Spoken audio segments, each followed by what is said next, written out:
Now, here's some more instances on how you tell when someone is lying. And again, this could be helpful when you're meeting your client for the first time or you're just talking to someone at a deposition.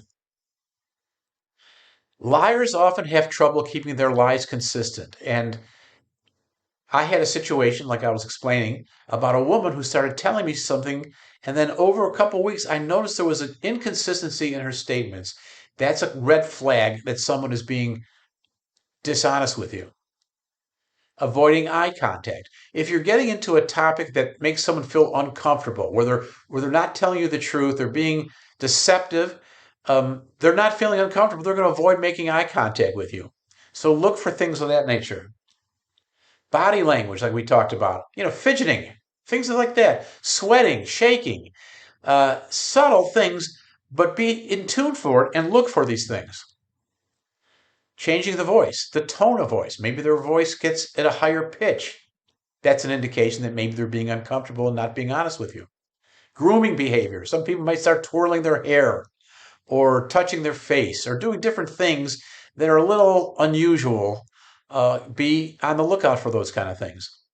Unusual behaviors, things that are out of the ordinary, things that are just out of place, is an indication. These are very subtle things that you learn over time to be conscious of. Micro expressions. Now, these are very interesting things. Micro expressions are fleeting emotions that indicate the true emotion intention of a party.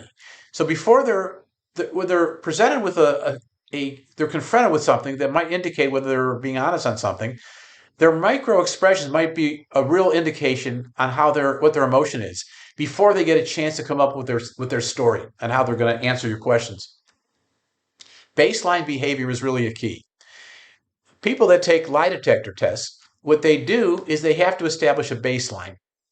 And a baseline is how a person is behaving when they're being honest with you. So when you're taking a lie detector test, for example, you might ask the person, is your name Sam Smith? And that's their name. And they go, yes. Do you live at this street? Yes. So you're asking them questions where they're not going to be lying to you. And you observe their behavior. That's their baseline. And then when you ask them a question that might make them feel uncomfortable, something that is what you want to find out if they're responsible for, then you watch their behavior and see how it deviates from their baseline. Gut feeling. I think it's always very important to rely upon your initial instincts, your gut feeling. It's happened so many times where my gut instinct turned out to be the correct instinct, the correct analysis of what was happening. So pay attention to your gut instinct.